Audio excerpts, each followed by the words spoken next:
ఏంటి మీకు ఇంగ్లీష్ వచ్చు కదా? బాగా వచ్చు. అయితే నేను ఇంగ్లీష్లో ఒకటి అడుగుతాను, దానికి తెలుగులో అర్థం చెప్పండి. అడుగు. I am donkey. నేను గాడిదని. అది నాకు తెలుసండి, కానీ దాని అర్థం చెప్పండి. దాని అర్థమే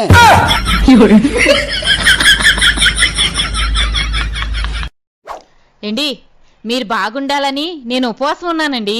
నేనేమీ తినకూడదు కాబట్టి ఒక 5-6 రకాల ఫ్రూట్ జ్యూసులు, ఒక 5-6 రకాల మిల్క్ షేక్లు తెచ్చారనుకోండి, గంటకోటి చెప్పున తాగుతాను. నువ్వు ఉపవాసం ఉన్నది నేను బాగుండాలనా, నువ్వు బలంగా ఉండాలనే? మీరు బాగుండాలనేనండి.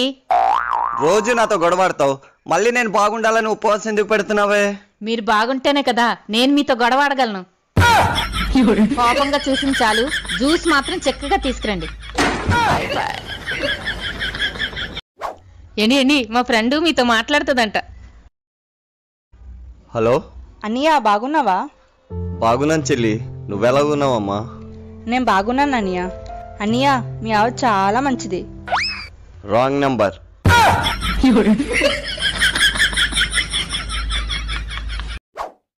ఎవరి అమ్మాయి? మన ఎదురింటి అమ్మాయా?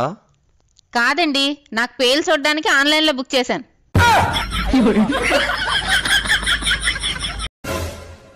బయటకు వచ్చినప్పుడల్లా గుడిమెట్ల మీద అడుక్కున్నాడు చిల్లర కోసం ఎదురు చూసినట్టు. ఆ ఎదిరింటి ఆవిడని చూసి సొల్లు కాచడమే మీకు పనా? వేరే పని లేదా? శుభలగ్నం సినిమాలోని జగపతి బాబుని ₹1,00,00,000 హీరోని కొంటది కదా, అలా మిమ్మల్ని కొంటదేమో ఆవిడని అడుగుతాను.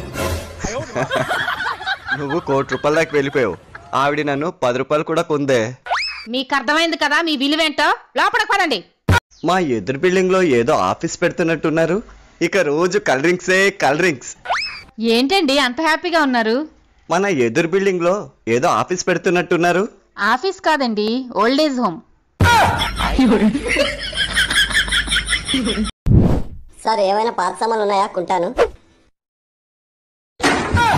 ఏంటి నాకాశ చూస్తున్నారు? ఏమీ లేదు. పాత సామాన్లు వెళ్ళే.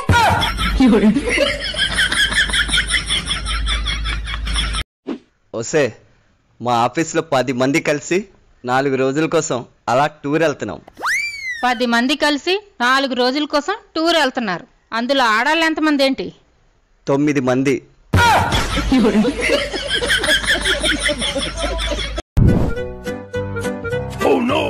అవునయ్యా, ఈ ఆడవాళ్ళ కాళ్ళకి నల్లతాడు ఎందుకు కట్టుకుంటారు? వాళ్ళ లోపల ఒక పిశాచి ఉంటుంది, అది బయటికి రాకుండా ఉండడానికి. వస్తే మా ఫ్రెండ్స్ అందరూ కలిసి బుర్ర కేవ్స్కి వెళ్తున్నారంటే నన్ను కూడా రమ్మన్నారు. ఇక్కడ కోతులన్నీ కలిసి అక్కడ కోతులను చూడడానికి వెళ్తున్నాయా? ఓవర్ యాక్టింగ్ చేసి చాలు గానీ ఆపండి. ఎన్ని రోజుల కోసం వెళ్తున్నారు? ఎంత ఖర్చు అవుతుంది? 2 రోజుల కోసం వెళ్తున్నామే, మనిషికి 10,000. మీరు 10,000 ఖర్చు పెడుతున్నారు కాబట్టి నాకు కూడా షాపింగ్కి వెళ్ళడానికి 10,000 ఇస్తానంటే వెళ్ళండి. సరే. అక్కడికి వెళ్ళి ఏ అమ్మాయికైనా పులిహోర కలిపారని తెలిసిందా? పులిహోర కనీసం పెరుగన్నం కూడా కలపనే.